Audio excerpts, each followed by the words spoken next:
Ahilman selalu berharap kepada Allah, mudah-mudahan Bunda Teteh sayang bisa diberikan keistiqomahan oleh Allah Subhanahu wa taala.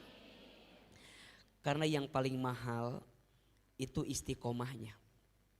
Betul apa betul? Semua manusia itu rugi kecuali orang yang berilmu. Semua orang yang berilmu rugi kecuali orang yang beramal. Semua yang beramal rugi kecuali orang yang istiqomah. Semua yang istiqomah berpotensi rugi juga kecuali orang yang wafat dalam keadaan husnul. Coba ulangi. Semua manusia itu rugi kecuali orang yang berilmu. Makanya Bunda hari ini belajar, betul? Dan belajar itu kewajiban. Kalau kewajiban berarti setiap langkah Bunda Teteh sayang untuk belajar itu mengundang pahala dari Allah Subhanahu wa taala. Dan tolong catat ya, makin berat perjuangannya, makin berat ujiannya, maka makin besar pahalanya.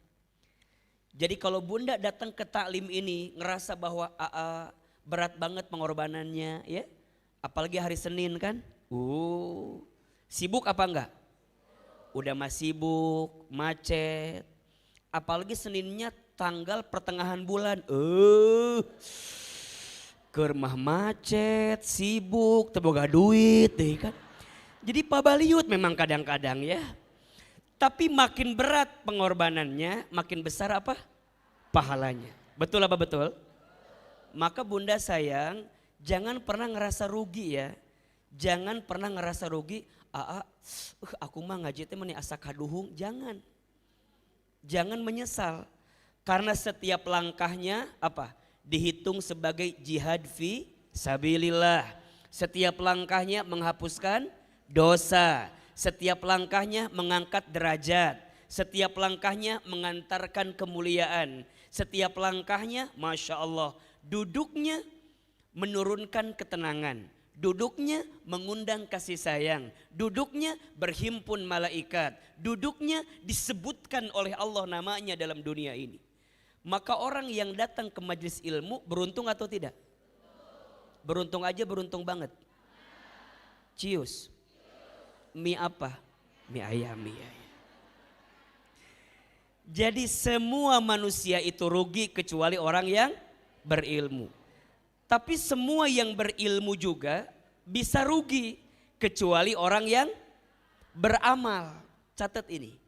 Al-ilmu bila amalin kasyajari bila thamarin.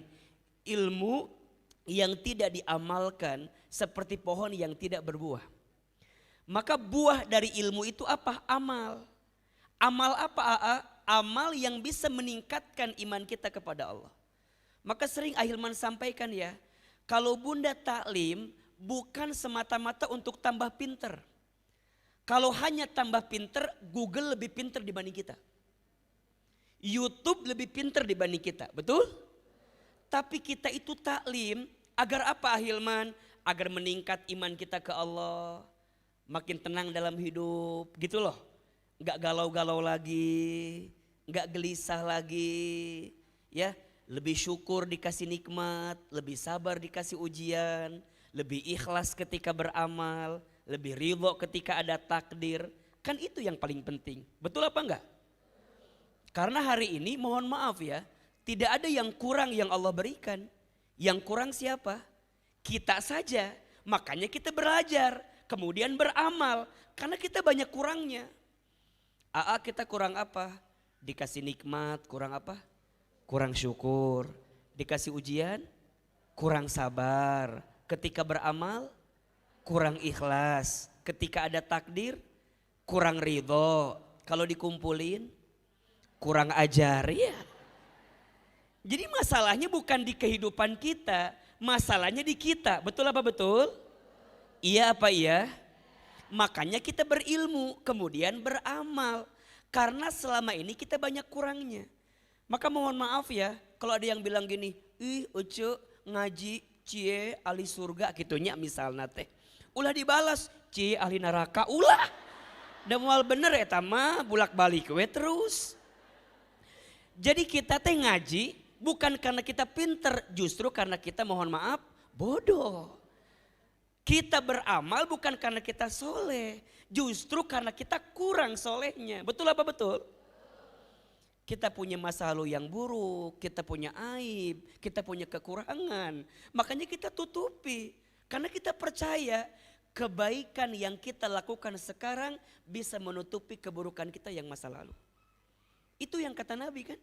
Ittaqillaha haitsuma kunta wa'at bi'is sayyi'ata bil hasanati tamhuha. Perhatikan.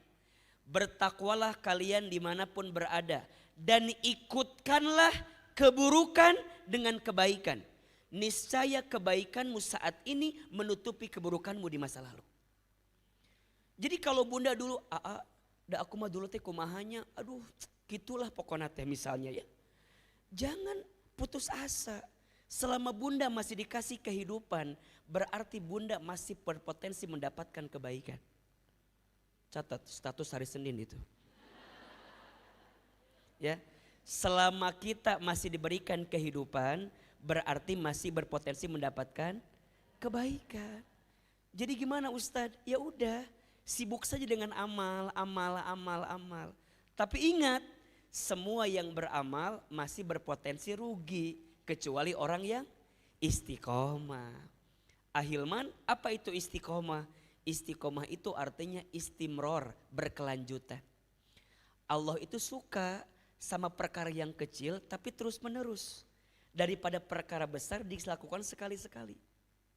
Benar. Nah hanya istiqomah teh berat, iya.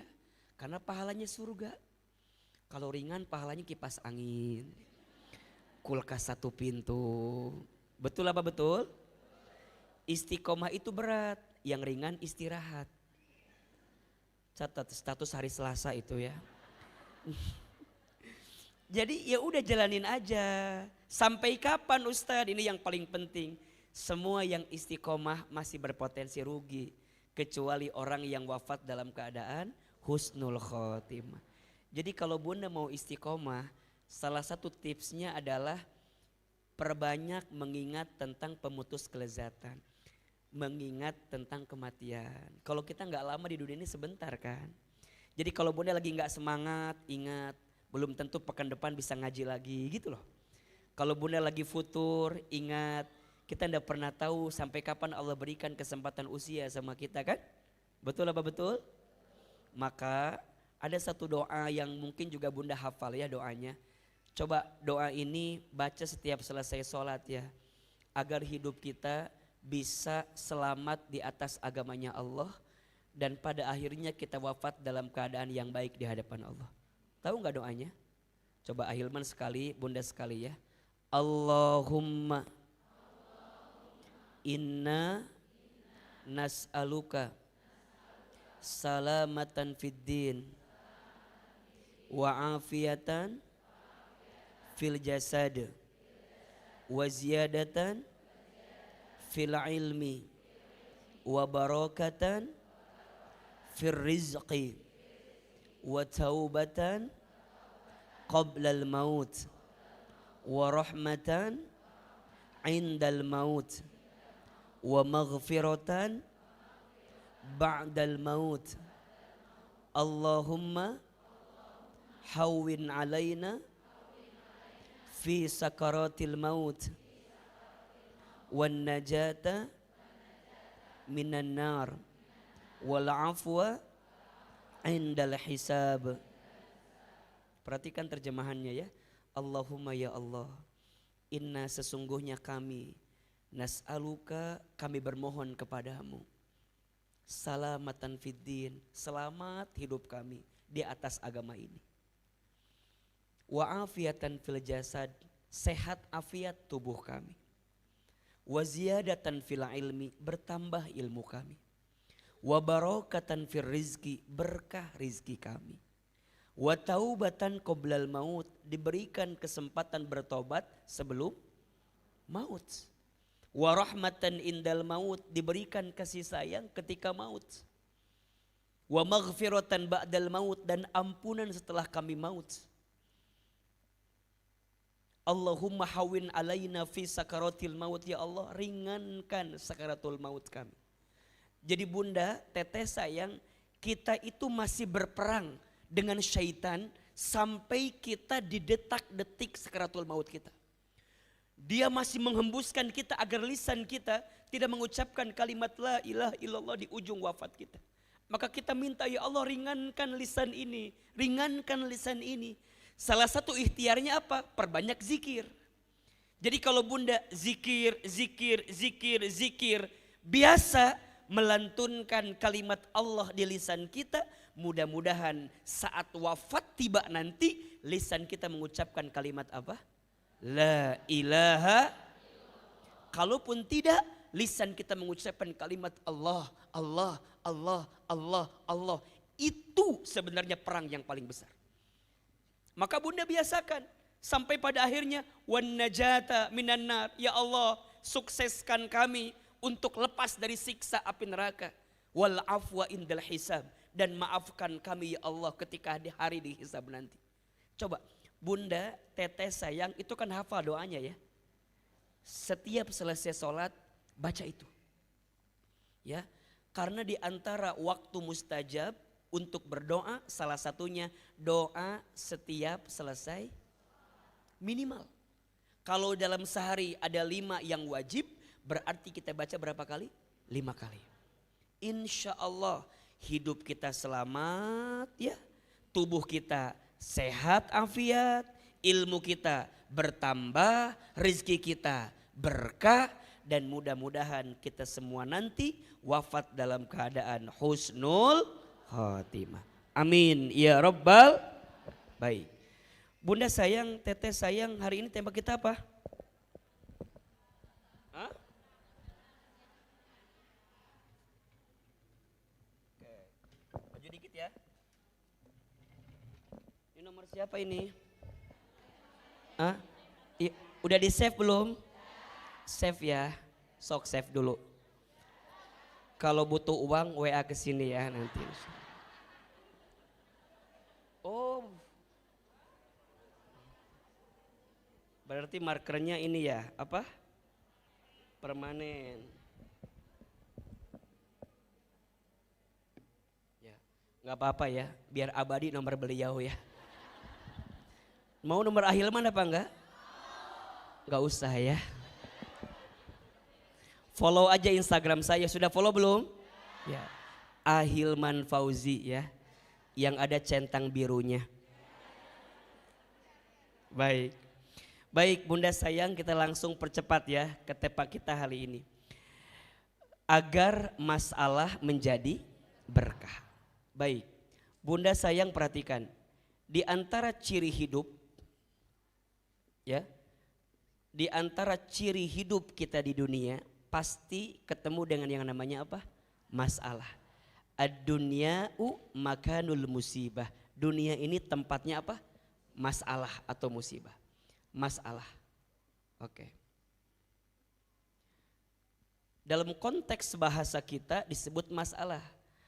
Mungkin kalau dalam konteks bahasa Al-Quran nanti ketemu ada yang namanya bala, ujian, atau yang namanya musibah. Ya. Ada yang namanya ujian atau musibah. Ya. Anggap saja kedua hal ini adalah sesuatu yang akan datang dalam kehidupan kita. Dan memang hidup ini ujian. Alladzi khalaqal mauta wal hayata liyabluwakum ayyukum ahsanu amala wa huwal azizul ghafur. Dialah Allah yang menciptakan kehidupan dan kematian. Sebagai apa, Aa? Sebagai ujian. Lihat. Jadi apapun yang ada dalam hidup itu namanya ujian. Sehat, ujian. Sakit, ujian. Kaya, ujian. Miskin. Punya suami yang soleh, punya suami yang kurang soleh, musibah itu ya. Punya suami ganteng, punya suami abstrak. Kurang ganteng maksudnya. Jadi kalau dagang untung ujian, kalau dagangnya rugi, kalau jabatannya naik ujian, kalau jabatannya stuck di situ.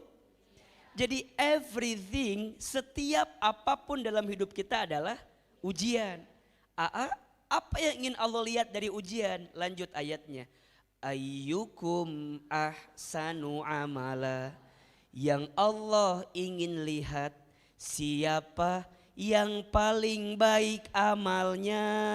Tuh poinnya itu. Jadi Allah tidak melihat apa masalahnya, apa ujiannya. Tapi yang Allah lihat siapa yang paling baik amal dan sikapnya ketika mendapatkan ujian itu. Betul apa betul? Iya apa iya? Jadi bunda gak akan bisa ngomong gini, Hilman kenapa ya aku tadi diuji? Kenapa ya aku tadi dikasih masalah? Berarti memang takdirnya ujian itu datang ke kita. Betul apa betul? Maka mohon maaf ya, bagi teman-teman, bagi bunda, teteh sayang, yang masih suka menyalahkan masalah, mulai hari ini berubah. Karena begini, bunda kalau ikut ujian, hasilnya tidak lulus, kira-kira yang salah soalnya atau jawabannya? Ingat ya, soal gak mungkin salah, yang salah pasti apa? Jawaban. Setuju? Baik, sampai titik ini pahami dulu, yang namanya hidup pasti ketemu sama apa? Masalah. Kalau bunda gak mau punya masalah jangan, alias makanya Hilman ini lihat wajahnya hampir sama semua. Kelihatan wajah banyak masalah. Dan jangan tersinggung karena itu ciri kehidupan apa? Dunia. Ya, jelas sampai di sini? Baik. Nah, ujian itu atau masalah itu nanti dibagi 3 tingkatan. Dibagi berapa? 3 tingkatan. Ini catat dulu ya.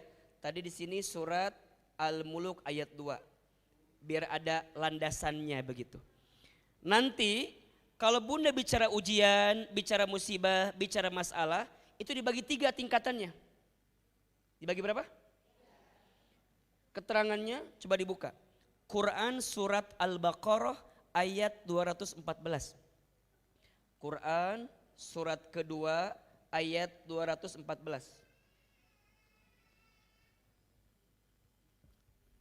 Yang menunjukkan bahwa ujian itu dibagi dalam 3 tingkatan. Coba bunda buka suratnya, surat apa? Al-Baqarah ayat berapa? 214. A'udzubillahi minasyaitonirrajim. Bismillahirrahmanirrahim. Am hasibtum, apakah kamu mengira, antadkhulul jannata, bahwa kamu akan masuk surga. Walamma ya'tikum, padahal belum datang kepada kamu, mathalul ladzina khalau min qablikum, sesuatu yang pernah dialami oleh orang-orang yang sebelum kamu sekalian. Perhatikan. Apakah kamu mengira akan masuk surga padahal kamu belum mendapatkan sesuatu yang pernah dialami oleh orang-orang sebelum kamu sekalian? Apa di antaranya Hilman? Massat humul ba'sa'u, mereka ditimpa dengan kemelaratan. Tingkatan pertama masalah itu disebut dengan ba'sa. Apa? Ba'sa.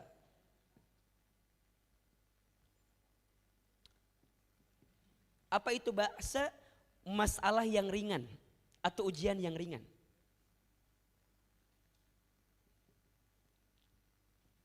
Nanti Hilman jelasin gimana cara membacanya.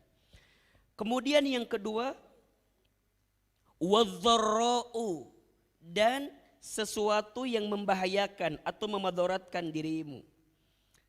Yang kedua tingkatannya sedang, dharra namanya.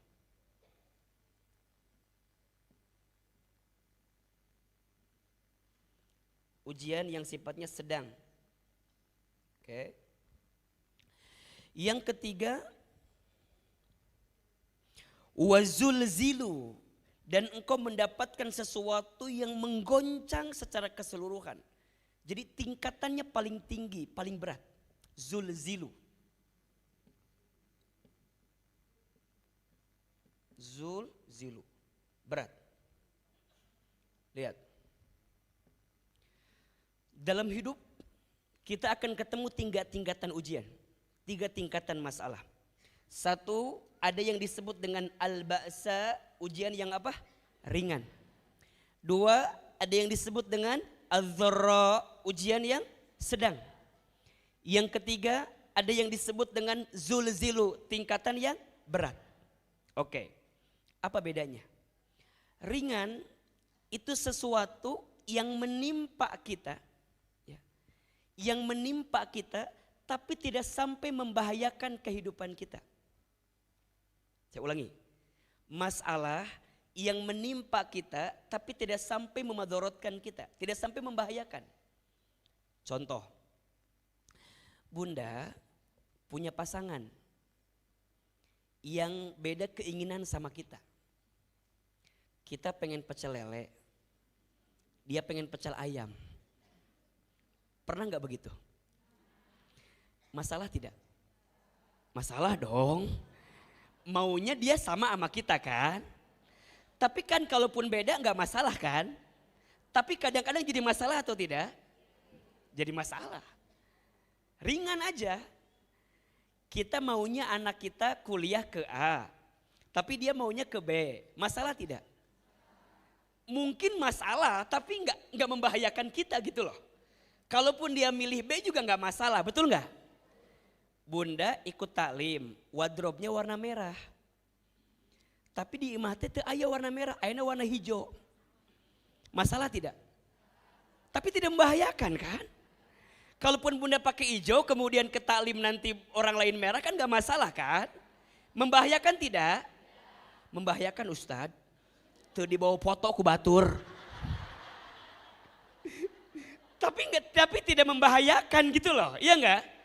Tapi sering gak ketemu begitu? Sering. Atau misalnya Bunda pengen taklim tapi malas. Masalah tidak? Masalah. Tapi tidak membahayakan begitu. Tapi itu masalah yang kalau manajemennya salah jadi naik nanti kelasnya. Nanti ada yang kedua, az-dharra, apa? Masalah yang mulai membahayakan. Mulai memadorotkan kita. Apa contohnya ya? Punya suami misalnya ya, kurang soleh. Masalah ringan, sedang atau berat?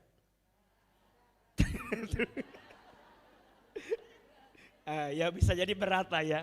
Tapi mohon maaf mungkin ya, boleh jadi hanya membahayakan untuk kita aja. Let's say kita nggak bisa dibimbing sama dia gitu ya. Kita nggak dapat figur yang terbaik di rumah tangga kita gitu.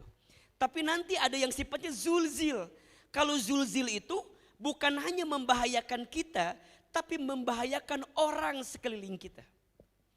Jadi dengan masalah itu jadi berat. Contoh ya, ini Ahilman gambar ini. Contoh, suami kita mohon izin ya. Misalnya di PHK, di perusahaannya. Ringan, sedang atau berat? Coba. Suami kita diberhentikan di perusahaannya, ringan, sedang, berat? Langsung berat ya. Sekarang gini. Kalau dia berhenti di pekerjaan itu, masih berpotensi nggak dapat yang lain? Masih ada peluang nggak yang lain? Masih bisa usaha tidak? Berarti boleh jadi ringan lah. Karena masih berpotensi ada pilihan lain kan? Betul apa betul? Kan gak lantas kalau dia di PHK jadi mati semua kan enggak dong. Masih ada harapan kan?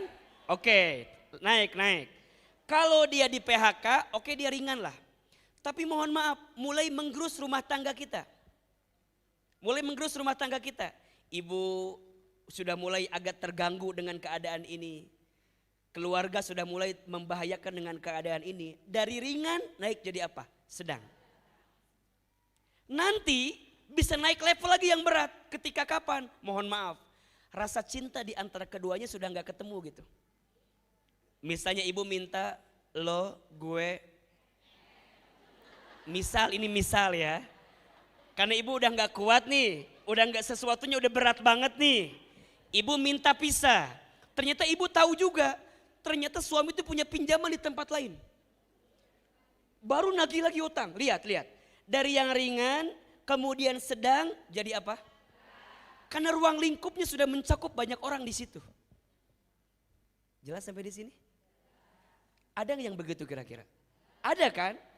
Jadi kalau bahasa lainnya, di sini mah udah mentok banget gitu kalimatnya. Maka lihat ujung ayatnya. Hatta yaqular rasulu walladzina amanu ma'ah. Sampai diibaratkan baginda Nabi beserta orang-orang beriman ketika itu. Jadi ketika diuji dengan ba'sa, dharra, zulzil sampai tingkat tinggi, dia mengatakan kalimat ini, mata nasrullah, kapan pertolongan Allah itu datang. Jadi sampai mentoknya itu, sampai bunda ngomong gini, ya Allah, hamba teh udah gak ngerti lagi, harus apa lagi gitu. Nah kalau udah keluar kalimat itu berarti udah zulzil. Tapi kalau masih bisa masih bisa Ustaz, berarti masih apa? Masih ba'asalah atau mungkin dzarra lah. Kalau sudah zulzilu, sudah mentok, kanan mentok, kiri mentok, depan mentok, belakang mentok, atas mentok, bawah mentok. Ada yang nggak begitu? Sampai bingung, Ustaz harus gimana lagi? Nah kalau sudah di titik itu, lihat ujung ayatnya, ala inna nasrallahi qarib. Ingatlah pertolongan Allah sedang atau tengah dekat dalam hidup kita. Poinnya begini. Bunda lihat ujung ayat, awal ayatnya. Di situ Allah sampaikan, apakah kamu mengira akan masuk surga? Berarti kalau ujian kita besar, kalau ujian kita berat, berarti kita punya potensi untuk mendapatkan surga terbaik di hadapan Allah Subhanahu wa taala. Makanya kalau dikasih ujian itu sebenarnya baik atau tidak? Baik. Coba saya ingin merubah mindset kita gitu ya dalam hidup ini. Hidup ini ujian. Kita nggak akan bisa lepas dari yang namanya ujian. Berarti rumusnya makin berat ujiannya, makin besar potensi surganya bagi kita. Betul? Ujian dibagi dalam 3 tingkatan. Ada yang ringan, ada yang sedang, ada yang besar. Makin besar ujiannya, maka makin besar pahalanya. Sama dengan tadi konsepnya. Berarti sekarang, Ahilman, bagaimana agar kita mendapatkan pertolongan Allah tadi gitu. Kan itu yang kita harapkan. Maka catat ini baik-baik.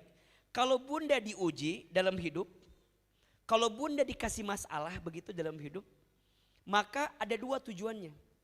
1, Allah sedang ingin menghapuskan dosa-dosamu.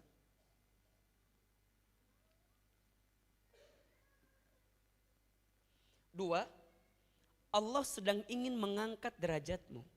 Insya Allah. Oke. Ulangi. Kalau Allah memberikan masalah, memberikan ujian kepada kita, ada 2 tujuannya. 1, Allah ingin menghapuskan dosa-dosamu. Berarti mohon maaf, tidak ada satu musibah pun yang datang kepada kita kecuali disebabkan oleh ulah panan perbuatan kita. Wa ma asobakum mim musibatin fabima kasabat aidikum wa ya'fu an katsir. Surat Asy-Syura ayat 30. Dan tidak ada musibah yang datang kepada kamu melainkan disebabkan ulah tangan kamu. Berarti catat ini. Bunda, kalau dosa kita diampuni mau atau tidak? Dosa kita dihapuskan mau? Kesalahan kita dibersihkan mau? Maka caranya Allah mendatangkan musibah yang disebabkan karena ulah tangan kita. Ketika sikap kita benar, maka berpotensi menghapuskan dosa-dosa kita. Berarti kudu sadar. Kalau ada persoalan, kenapa terjadi? Mungkin Allah ingatkan kita karena ada sesuatu yang pernah kita lakukan. Dan kemudian Allah tegur kita dengan masalah yang datang dalam kehidupan kita. Yang kedua, aku sudah sholat, aku sudah ibadah, aku sudah memberikan yang terbaik. Tapi kenapa masalahnya datang terus menerus? Boleh jadi yang kedua, Allah ingin mengangkat derajat hidupmu. Mungkin dalam kacamata dunia kita tidak terima dengan keadaan itu. Tapi dalam kacamata akhirat Allah sedang menjanjikan kebaikan untuk kita. Dan itu baik atau tidak? Dan ingat ya, ini fokusnya bukan untuk orang lain, tapi untuk kita. Jadi jangan sampai gini, ada teman kita yang punya masalah jangan bilang gini, banyak dosa kamu mah. Makanya kata AA juga kamu mah banyak dosa. Jadi kok Allah, jangan. Ini konteksnya bukan buat yang lain ya. Konteksnya buat muhasabah kita nih. Jelas sampai di sini? Kadang-kadang suka gitu kita mah. Kalau orang ada masalah, banyak dosa. Sing inget kamu mah gitu. Kalau kita yang dikasih masalah, nya AA lagi diangkat derajatnya aku mah sama Allah. Ini kita kadang-kadang suka begitu. Ini konteksnya bukan buat yang lain ya. Kalau buat yang lain sebutin dua-duanya. Nah atau D atau say, kamu teh lagi banyak dosa mungkin. Allah lagi ampunin kamu. Atau yang kedua lagi diangkat derajat kamu. Jelas? Kan kita mah kadang-kadang suka begitunya. Kalau yang baik-baik ke kita, kalau jelek ke orang lain gitu. Misalnya nih kita punya anak kita 2. Yang pertama pinter misalnya, siapa dulu ibunya gitu ya.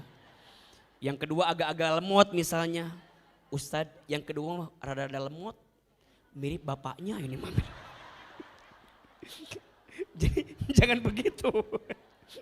Jadi konteksnya ya lebih kepada evaluasi yang bisa kita lakukan. Sampai sini jelas atau tidak? Jelas, punten ya. Sekarang coba muhasabah. Bunda yang hadir di sini, kira-kira yang sedang punya masalah ada atau tidak?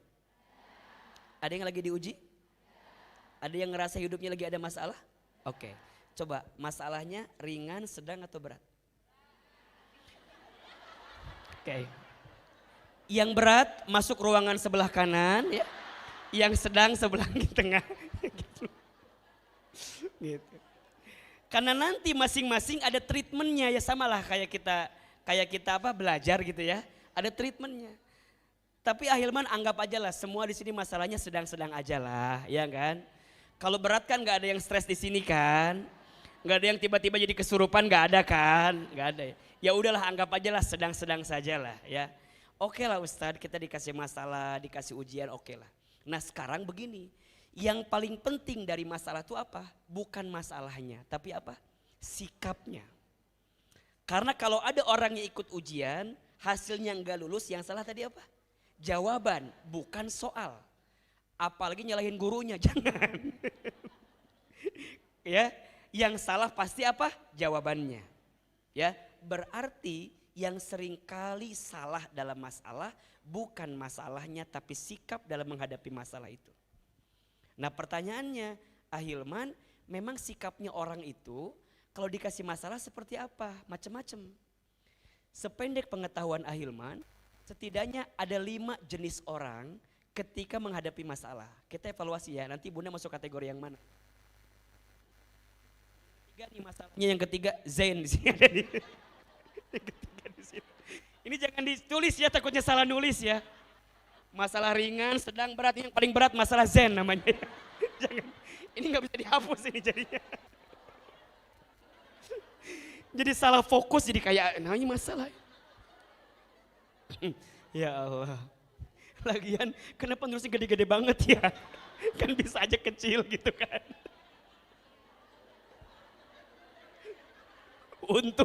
Untung tesabornya, tuntu sukyoto, kosong ketutupan semua.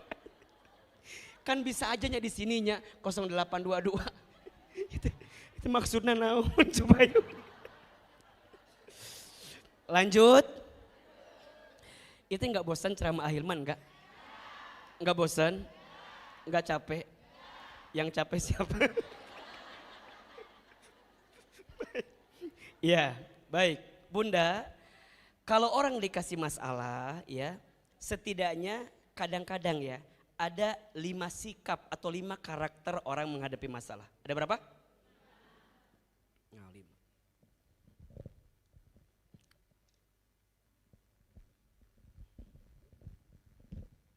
Ada berapa? Ih, kok habis semua ini teh?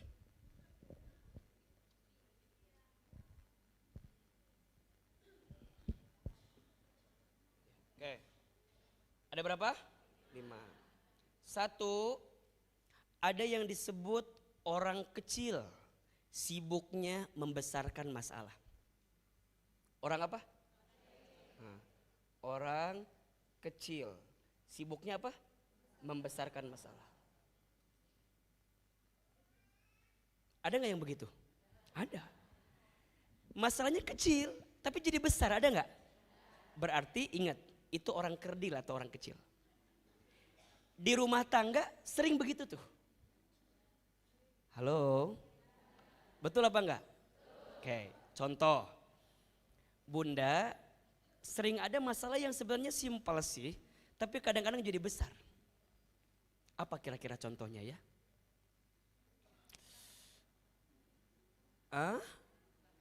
Oke. Ya tadi tuh, suami kita pengennya ke Botani.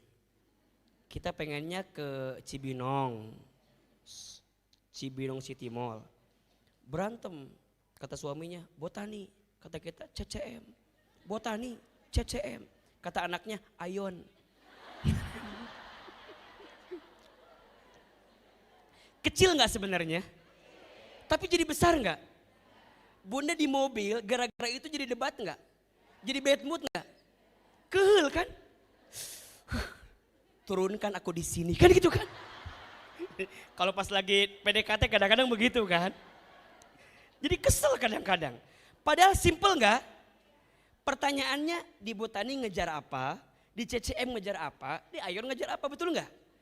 Kalau satu yang kita ingin tuh ada di setiap mall itu kenapa harus berantem? Ketemu sebenarnya. Makanya hati-hati, di rumah tangga itu sering ketuker cicak sama buaya. Apa? Cicak sama buaya. Masalah kecil dibesar-besarkan, masalah besar dikecilkan.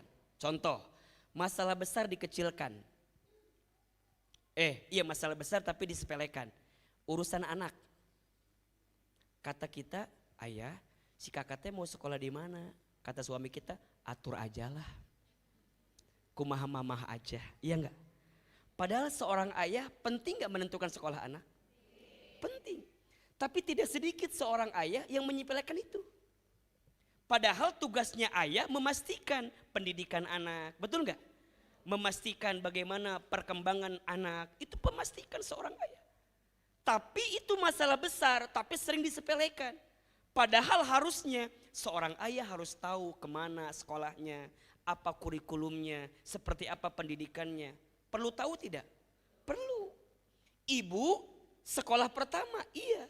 Tapi ayah kepala sekolahnya. Sekarang bayangkan kalau ada sekolah tapi nggak ada kepala sekolahnya, apa yang terjadi? Maka kurikulum yang akan dipakai gitu kan, pengembangan yang dipakai jadi nggak ketemu. Makanya mohon maaf, Bunda jangan sampai salah meletakkan masalah. Ini masalah kecil apa masalah besar? Kalau masalah kecil ya udah kecilkan. Kalau masalah besar ya sudah ayo kita pertimbangkan matang-matang. Bunda belanja kadang-kadang suka milih kerudung teh kan. Ini belum punya. Kata suami teh, Bunda kan udah ada ini warna coklatnya, beda ini mah. Ini mah beda coklatnya. Kita kan nggak taunya di lemari asa ada coklat itu teh. Saya bilang gini, kan ada coklat tua udah ada, muda ada, ini beda. Ini mah ada polkadotnya, beda ini mah. Jangan. Kan sebenarnya mah kecilnya, tapi meni asa riweuh kan ya. Dan kadang-kadang juga kita suami suka riweuh juga. Kadang kacamata kita dengan istri sama atau beda? Ya mungkin beda. Bagi kita mungkin simpel, tapi bagi istri kita mungkin jadi besar gitu. Ya udah, kalau sesuatu yang bagi istri kita memang ini penting, ya sudah hargai itu. Contoh, kan istri kita kadang-kadang suka keluarin kalimat-kalimat yang kalau kita paham, kita harus ngerti itu sikapnya apa. Contoh, kalau istri bilang nggak tahu, kira-kira apa? Bukan, maksudnya dia nggak mau ngomong apa lagi gitu. Bunda gini, nggak tahu, nah berarti dia nggak mau ngomong apa lagi. Atau yang kedua, Bunda mau makan apa? Apa jawabannya? Oke. Ya Allah, saya berdoa kepadamu, ya Allah, jauhkan hamba dari perempuan yang bilang terserah, ya Allah. Itu yang paling berat. Coba, kalau istri bilang terserah, apa kesimpulannya?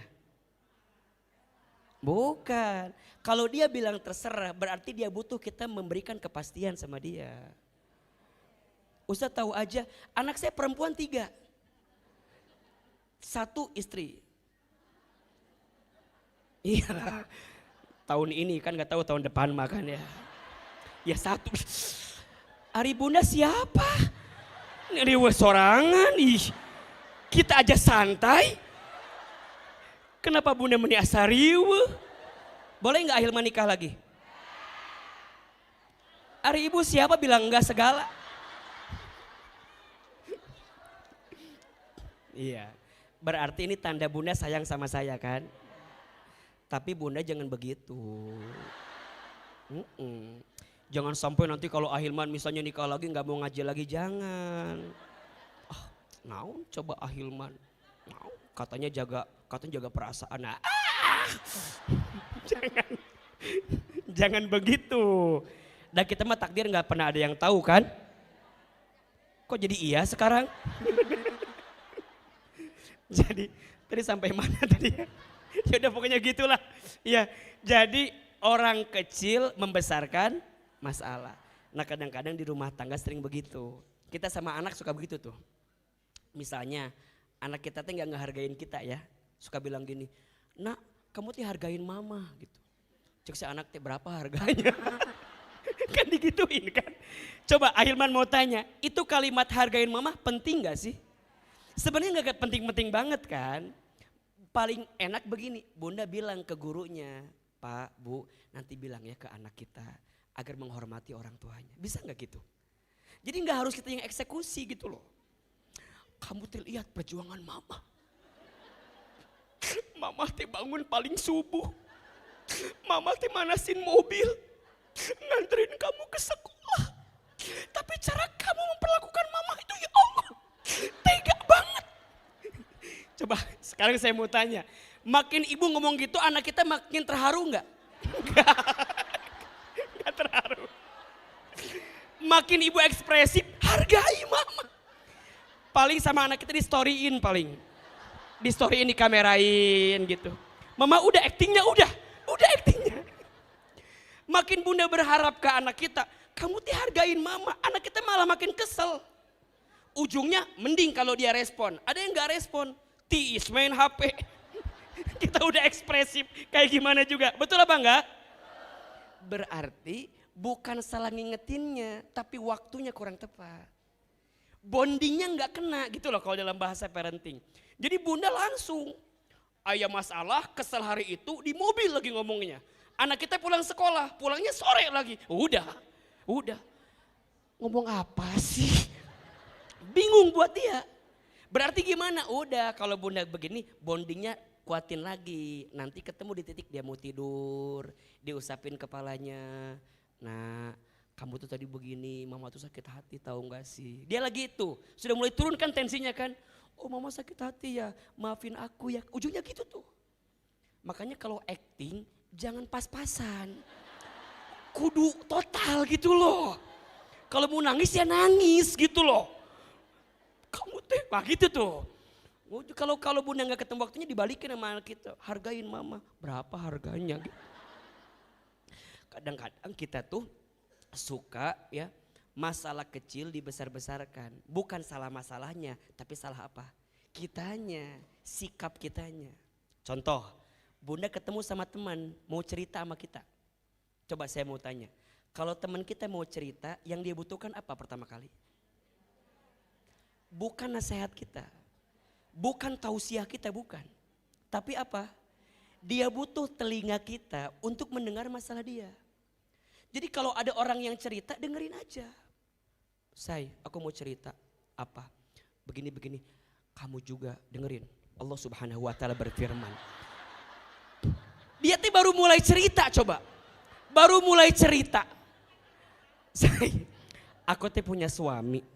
Suami aku teh begini. Dia bilang, kamu teh dengerin ya.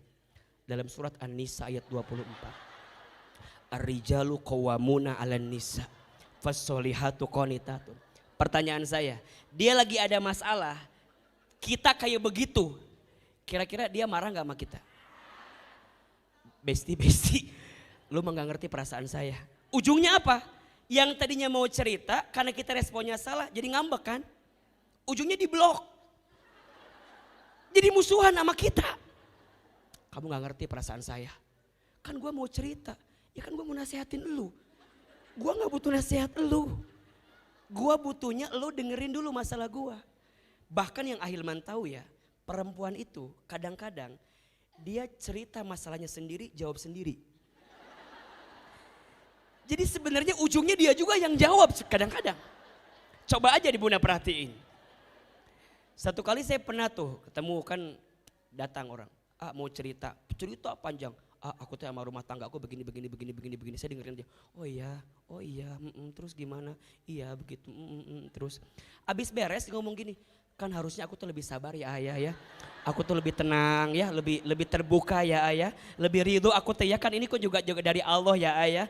Mungkin Allah lagi ngingetin saya kali ya ayah karena banyak dosa saya ya ayah. Berarti ada hikmah ya di balik ini semua kan insya Allah ya. Dan aku mah yakin Ahilman, yakin ada kesabaran yang Allah.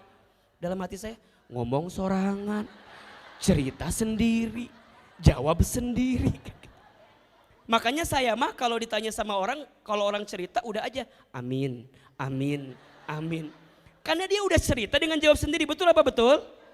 Itu yang paling penting, berarti sekarang itu di tengah-tengah kita ada kemampuan yang berkurang. Kemampuan apa? Mendengarkan pembicaraan orang lain.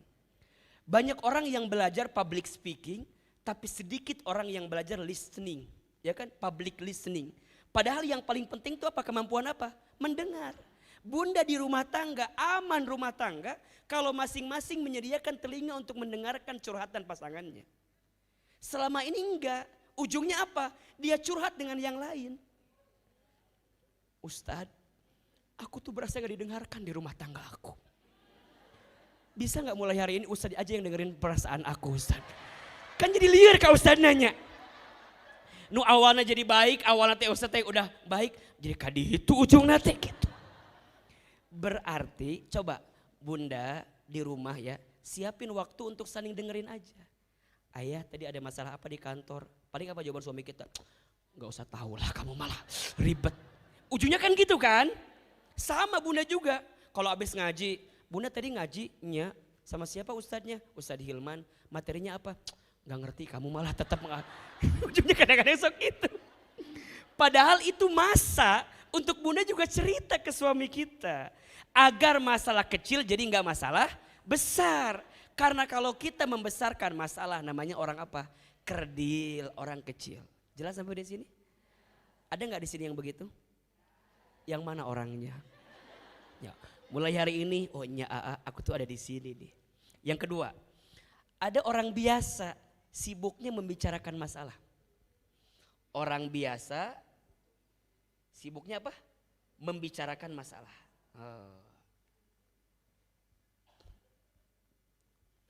Masalah itu ketika dibicarakan dan jika tidak tepat kepada siapa kita bicara, bukan jadi kecil tapi jadi bala besar. Betul nggak? Makanya hati-hati. Mohon izin ya, kan suka ada ya teman kita kalau mau ketemu sama kita bawaannya apa? Pengen apa? Pengen cerita. Bunda ketemu sama teman yang punya masalah. Bunda nggak punya masalah, kebawa masalah nggak? Kebawa kan? Kita teh nggak ada masalah, tapi teman kita ngomongin apa? Masalah. Kita sampai ke rumah bilang sama suami kita, ayah, apa? Tahu nggak teman Bunda siapa? Cetuti. Emang kenapa Cetuti teh? Cerita nih. Lihat. Teman Bunda siapa tadi namanya? Cetuti. Cerita masalah sama kita. Ini masalah siapa sebenarnya? Cetuti kan? Bunda cerita ke suami Bunda ngomongin masalah siapa? Kata suami, jadi kita yang repot ya. Perasaan masalah siapa ini? Cetuti. Lihat ini. Dengan siapa kita berteman, maka energi teman itu akan nular ke kita. Bunda ketemu sama orang yang masalahnya meni banyak pisan. Kita tuh nggak ada masalah. Lihat wajah dia ada masalah jadi ke bawah masalah kan. Jadi orang nulieur kieu nya. Perasaan tadi ngaji mah asa nggak ada masalah. Tapi ketemu sama kamu kok jadi berat gini masalahnya. Makanya ini penting. Kalau kata Ahilman mah, kalau bunda ada masalah coba belajar untuk tidak share masalah itu ke publik. Kenapa sih suka nggak tahan gitu kalau nggak share teh meni hayang nge-share we. Dan mohon maaf, ini juga kritik buat kita semua ya. Kalau bunda share status di sosmed, share yang baik-baik. Kita mah kadang-kadang statusnya meni Masya Allah. ZZZ ngantuk. Naon coba status teh. ZZZ ngantuk. Ada gak yang begitu kira-kira? Kita teh kan baca kan. ZZ tunuh. Naon sih? Ada yang begitu, ada yang begini. Kadang-kadang ya tulisannya teh. SS lapar. Ada yang gitu. Kita dalam hati mikir gini. Naon sih ngirimkan lapar hayang dikirim GoFood. Naon sih? Yang jelas atuh. Yang lucu begini, ada yang lucu begini. Gambarnya hitam. Tiba-tiba di bawah tulisan gini, buat yang ngerti aja. Kita teh kan baca ya. Si Besti itu kunaon ieu teh nya. Jadi pertanyaan teh kira-kira. Jadi pertanyaan dong. Kita WA deng ke dia kan. Say, ada masalah apa? Cerita atuh gitu kan. Dia nggak ngejawab. Dia bikin lagi status yang baru. Fokus kepada yang mencintaimu. Jangan fokus kepada yang membencimu. Itu kan firasat kan. Seakan-akan ada apa-apa kan. Takutnya kita yang kesinggung. Takutnya kita yang salah. Nanya lagi. Atuh saya cerita jangan didiamin kayak gini. Aku juga jadi kepikiran kamu kayak gimana kan gitu kan. Dia bikin lagi status. Makasih buat yang ngertiin aku gitu. Kita teh jadi macam status dia terus menerus coba. Coba sekarang saya mau tanya. Kita nggak ada masalah. Baca dia begitu jadi kepikiran nggak? Hati-hati. Berarti itu orang biasa. Sibuk membicarakan masalah. Ada nggak yang begitu? Ada. Hari Sabtu nih. Hari Sabtu bikin status. At home alone. Di rumah sendiri aja gitu kan. Naon sih. Hayang diajak healing. Pengen diajak jalan-jalan. Gitu kadang-kadang kita mah. Jadi ternyata berteman dengan siapa menular dengan kita. Kalau berteman dengan orang yang suka ngomongin masalah, ke bawah masalah enggak? Ke bawah. Saya waktu dulu masih kerja ya, ada tuh. Awal bulan ada yang cerita bayar SPP anak sekolah. Tengah bulan cicilan motor. Akhir bulan cicilan rumahnya dia. Pertanyaan saya, kalau cerita itu ke orang, orang bayarin apa enggak? Terus kenal diceritakan segala tuh. Hayang nyaho. Biar semua orang tahu kalau kita punya hutang. Coba belajar untuk menahan itu. Agar apa? Agar kita tidak masuk orang biasa. Boleh nggak kita cerita masalah sama orang? Boleh. Apa panduan Quran? Fas'alu ahli dzikri in kuntum la ta'lamun. Ceritalah kepada orang yang dia ahli zikir, ahli ilmu. Dia mengerti masalahnya. Jangan sembarang orang, apalagi sosmed. Ingat ya, jangan sibuk menceritakan tentang dirimu kepada orang lain. Karena yang mencintaimu tidak butuh itu. Dan yang membencimu tidak percaya dengan itu. Status hari Rabu itu ya. Ulah jangan dikit-dikit status, jangan dikit-dikit share. Jangan. Ya. Kalau ngaji begini boleh gak di storyin? Boleh. Alhamdulillah bisa ngaji gitu. Share kebaikannya poin-poinnya gitu. Bukan yang komentar lain, bukan. Cuma kadang-kadang ngaji teh. Alhamdulillah bisa ngaji sama Ahilman. Meni tambah glowing wae si Ate. Terpenting. Buat orang apa coba? Manfaatnya apa itu buat orang lain? Ada yang baru ketemu misalnya ya, baru ketemu. Alhamdulillah bisa ngaji sama Ahilman. Ya Allah, biasa lihat di TikTok. Sekarang langsung lihat lebih ganteng daripada di video ya. Buat apa data penting coba? Share nih ujian dibagi 3, suratnya ini, itu lebih penting. Betul apa betul? Banyakkah yang begitu di sini? Yang mana orangnya itu tuh? Hati-hati ya. Yang pertama ada orang apa? Kecil, sibuknya membesarkan masalah. Yang kedua, orang biasa, sibuknya membicarakan masalah. Ada yang ketiga, orang besar. Nah, orang besar sibuknya apa? Menyelesaikan masalah. Jadi dia mah nggak tahu masalahnya apa, pokoknya solusi aja. Ada. Ada nggak yang begitu? Ada nggak? Ada. Jadi pokoknya mah dia mah nggak tahu masalahnya apa, pokoknya mah cek dengekeun ya ceknya. Satu sisi bagus apa enggak? Bagus. Tapi ingat ya, yang paling penting dari masalah bukan solusi. Tapi yang paling penting itu hikmah di balik masalah itu. Ada orang yang kita baru cerita langsung dengekeun. Dengarkan saya bicara ya. Kita tuh belum mulai ceritanya ya, tapi dia udah bicara ke situ tuh. Hargai, berarti dia ciri orang besar. Tapi ini perlu kita turunkan egonya. Karena kadang-kadang yang menjadikan kita tidak ketemu hikmah karena ego kita. Sering menyimpulkan sesuatu yang kita belum tahu apa kesimpulan akhirnya. Terutama orang yang pemarah. Ingat ya, Bunda Teteh sayang, jangan mengatasi masalah dengan marah. Karena marah tidak akan pernah menyelesaikan masalah. Marah itu justru menambah masalah. Betul? Bunda misalnya mohon maaf ya. Kan kadang-kadang suka ada aja ya kita teh masalahnya. Misalnya Bunda bikin minum buat suami kita. Tapi mungkin kurang. Atau misalnya salah. Judulnya manis, yang datang asin misalnya. Pas Bunda mau ambil gula, yang keambil apa? Garam. Kan gak sedikit yang marah kan? Ketika dikasih ayah ini teh manisnya. Contoh ini mah ya contoh. Sekaligus Ahilman gak haus sedikit ini tuh ya. Contoh. Ya rasanya apa ini? Contoh yang tadi bukan yang ini. Ya memang sih biasanya kalau Ahilman di tempat lain mah ada buah kadang-kadang ya. Kadang-kadang ini mah kadang-kadang. Suka ada kue biasanya gitu. Terus air juga warnanya nggak bening begini biasanya. Ada warnanya biasanya. Biasanya. Kalau di sini nggak ada biasakan ya. Gak, biasanya suka ada buah gitu biasanya. Panitia. biasanya. Gitu. Coba Bunda, ini judulnya apa? Manis. Yang datang apa? Asin. Sekarang saya mau tanya, suami kita kalau judulnya manis yang datang asin marah nggak? Marah. Marah kan? Bisa nggak marah sebenarnya? Bisa kan?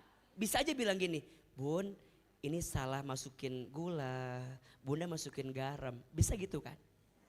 Bisa kalau suaminya Ustadz Hilman. Bisa, misalnya bisa begitu kan? Tapi kan gak sedikit yang kemudian kamu mahnya mending gak bisa bedain gula sama garam. Besok gua beliin gula 1 truk gara-gara masalah ini doang. Marah, suami kita marah kan? Kalau digituin ibu marah gak? Ya Allah ya, maaf atuh. Tadi aku lupa kirain gula, kok aku masukin garam. Apa jawaban suami kita? Bukan lupa-lupa, kamu tuh udah nikah dengan aku puluhan tahun. Masih kena salah juga. Oh, aku teh capek berangkat subuh, pulang malam, sampai rumah dikasih teh. Rasanya apa? Ibu digituin, marah nggak? Ibu yang tadinya tenang, salah, tapi digituin jadi marah nggak? Bapak, kamu tinggal ngerti perasaan aku. Ujungnya ibu bilang gitu kan? Emang mama nggak capek? Mama juga capek. Dari pagi mama teh ya Allah. Can aya waktu selonjoran pisan. Mama teh ngepel, nyapu, nyuci, ngurus anak 3. Yang 1 bisul, tahu nggak sih? Yang 2 cerita tuh ujungnya tuh. Apalagi perempuan ya, kita marah A sampai D, dia sampai Z marahnya. Bapak tahu nggak? Anak kita yang pertama bisul gara-gara siapa? Gara-gara bapak keluarga bisul. Da bapak mah dulu mamana bisul, induna bisul, panjang tuh. Kata suaminya, ari mana ngomongkan indung orang. Kenapa ngomongin ibu gua kan gitu. Perasaan cuma masalah ini doang. Tapi kan udah tergores hati, sakit hati apa enggak? Sakit kan. Ujungnya apa? Gutreng kan, marah. Marah. Awalnya cuma simple ini. Cuma simple. Ujungnya apa? Udahlah kalau gitu mah. Pulangkan saja aku ke rumah ayahku. Aku udah capek banget. Kamu mah ya Masya Allah ya. Tahun lalu juga begini. 2 tahun lalu juga begini. Kamu mah gak pernah berubah. Cek suami nanti. Jadi panjang kemana-mana ya. Perasaan cuma masalah ini doang dia. Lihat. Ingatan perempuan. Masalah detik ini 7 tahun lalu diungkit lagi. Aku pernah merasakan yang sama. Percis kamu gak pernah berubah ya ayah ya. Masih sama kayak dulu ya. Kata suaminya, ya Allah. Jadi kio ya Allah. Ada gak yang begitu di sini? Yang mana orangnya? Ingat ya, almar'atu kalmir'ah. Perempuan itu seperti cermin hatinya.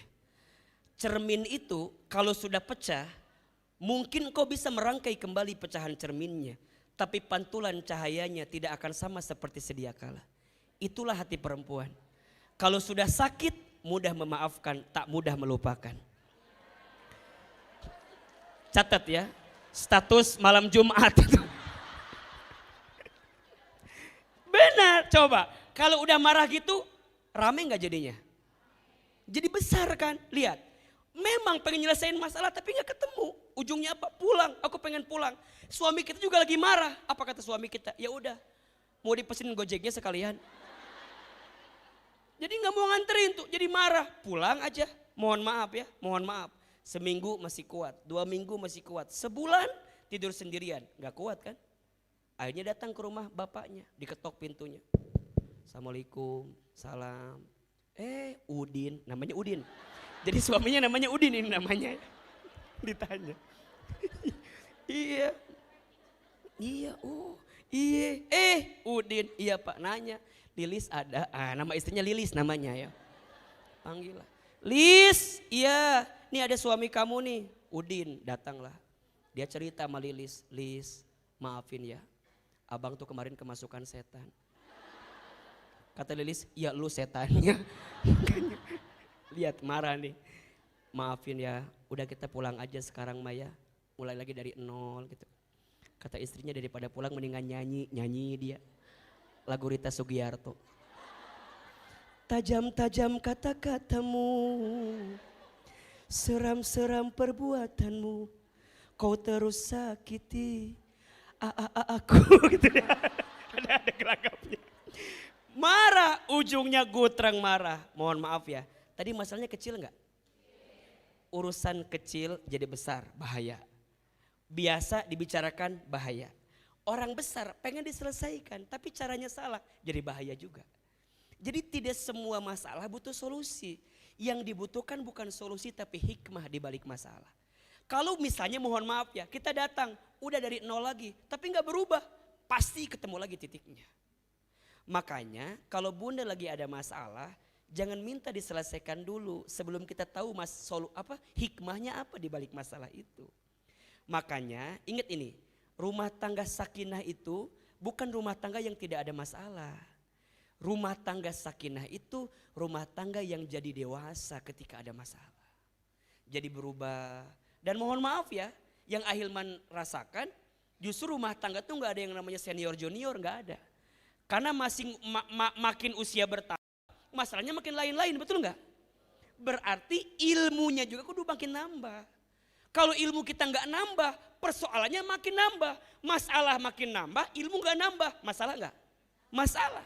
Tapi kalau masalah nambah, ilmu juga nambah, ketemu titik equilibriumnya, ketemu titik tengahnya, disitulah hikmah yang sebenarnya. Maka hati-hati, ada yang ketiga, orang besar sibuk menyelesaikan masalah. Bagus satu sisi, tapi sisi lain kudu kita evaluasi. Ada yang keempat, apa itu Ustadz? Ada orang kreatif, sibuknya mencari peluang dari masalah. Orang apa? Kreatif. Mencari apa? Peluang. Ada. Ini juga bagus. Tapi peluangnya gimana? Ada yang peluang negatif, ada yang peluang positif. Ada. Ada yang peluang negatif begini. Bunda lagi ada masalah sama suami. Tiba-tiba bunda cerita sama temennya.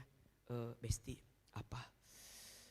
Temen aku yang waktu SMP siapa? Itu si Agus. Nge-DM di Instagram coba. Lihat, bunda tuh lagi ada masalah nih. Emang dia gimana sekarang? Iya dia katanya udah pisah sama istrinya sekarang teh. Terus kumaha, aku lihat foto-fotonya pakai mobil bagus coba. Jabatan juga Masya Allah sekarang mah. Teman kita kalau baik bilang gini, shh ce, kamu tuh lagi ada masalah, tahan. Tapi kalau yang gak baik, ce, bismillah. Itu teh jawaban dari hasil istikharah kamu barangkali selama ini. Itu teh jawaban doa-doa kamu dan aku mah yakin. Mungkin ini cara Allah menjawab masalah-masalah kamu. Kreatif tapi peluangnya gak ketemu. Ada yang begitu apa enggak? Hati-hati. Jadi peluang bisa jadi positif, bisa jadi negatif. Kalau positif, bunda menemukan hikmah di balik persoalan itu. Nah nanti ada yang kelima, ini yang kita inginkan. Ini poin kita hari ini.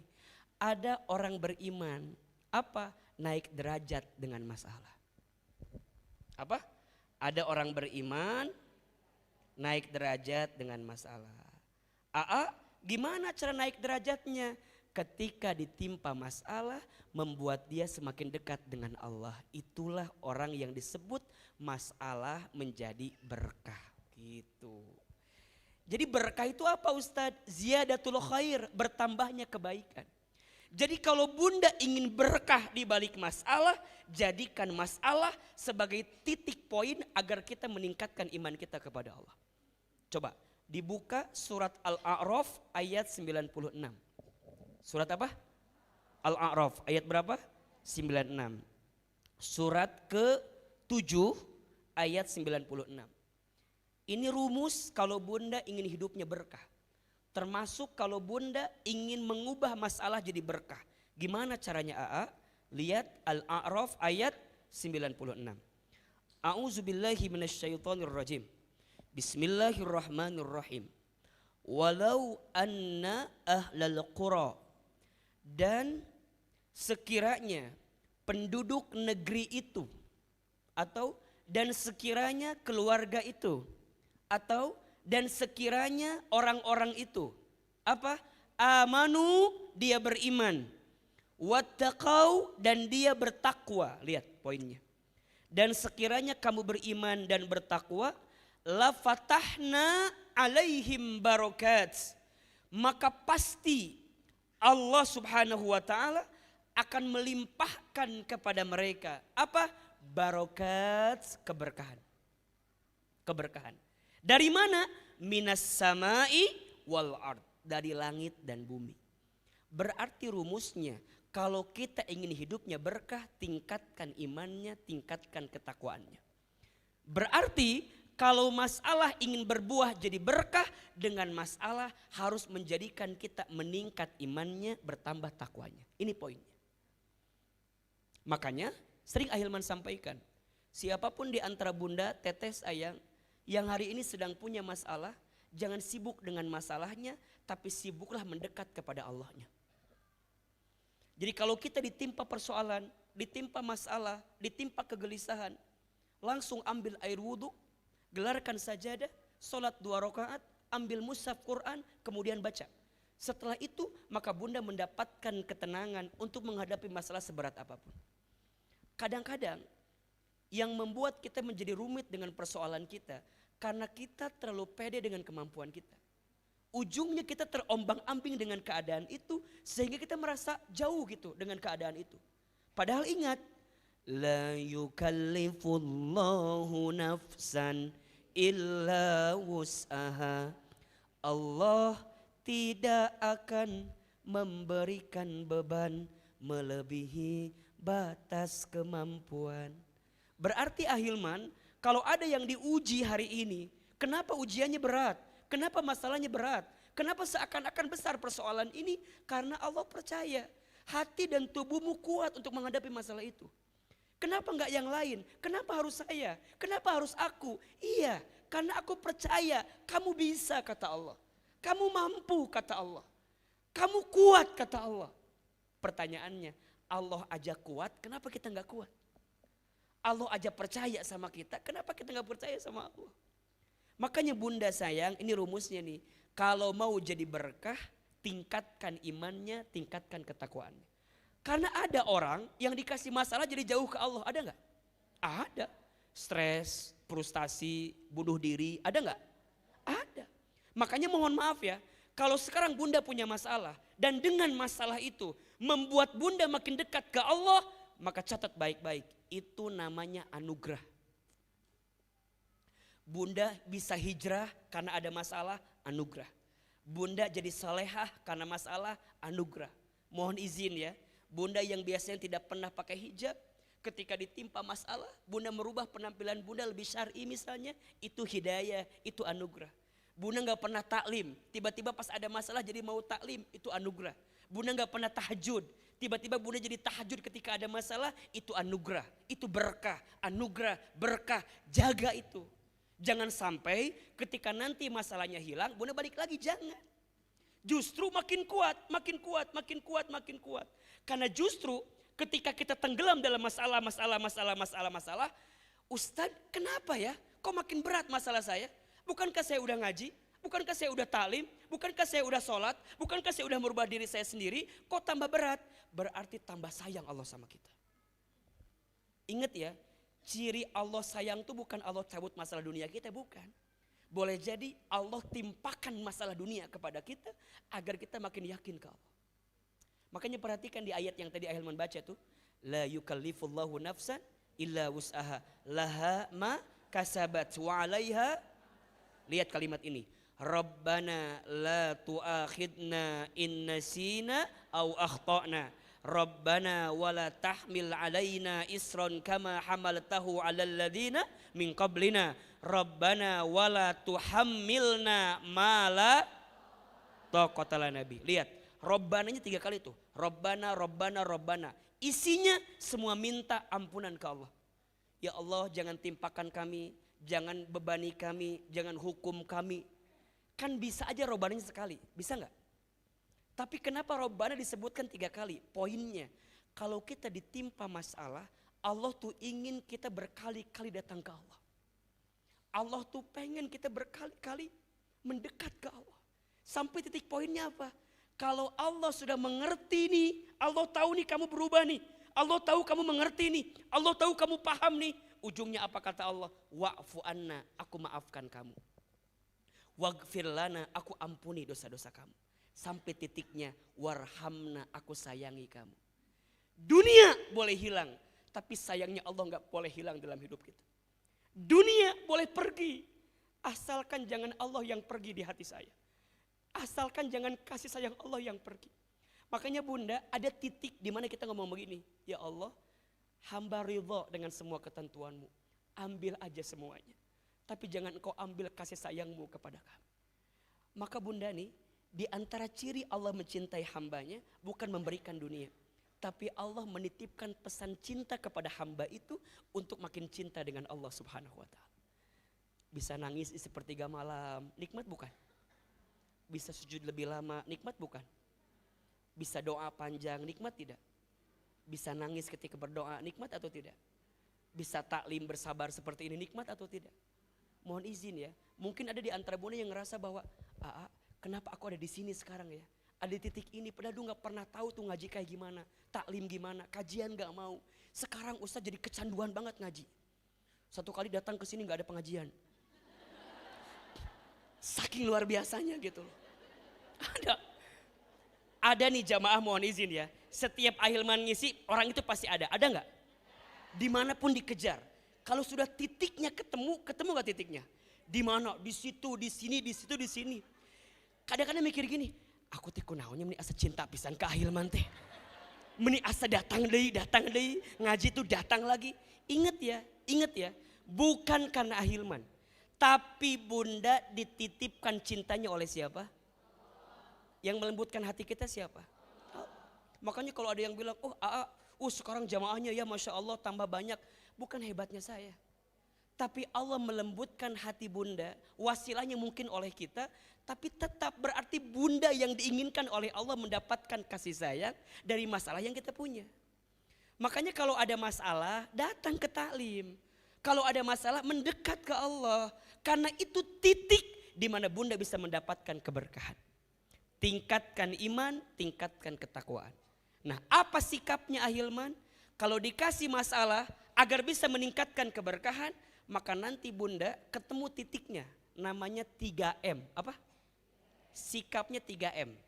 Yang pertama menerima, yang kedua menyadari, yang ketiga mendekat. Saya ulangi. Kalau dikasih masalah, sikap yang pertama apa? Menerima. Sikap yang kedua menyadari. Sikap yang ketiga mendekat. Coba ulangi. Menerima tangannya begini. Menerima. 1, 2, 3. Lebih keras suaranya. Yang kedua menyadari. Lebih keras. Menyadari. Yang ketiga mendekat. 1, 2, 3. Mendekat. Kalau dikasih masalah, sikap yang pertama apa? Menerima. Yang kedua menyadari. Yang ketiga mendekat. Bagaimana caranya untuk bisa nerima masalah? Gimana caranya untuk sadar dengan masalah? Gimana caranya mendekat kepada Allah dengan masalah kita? Insya Allah kita akan bahas di episode yang akan datang.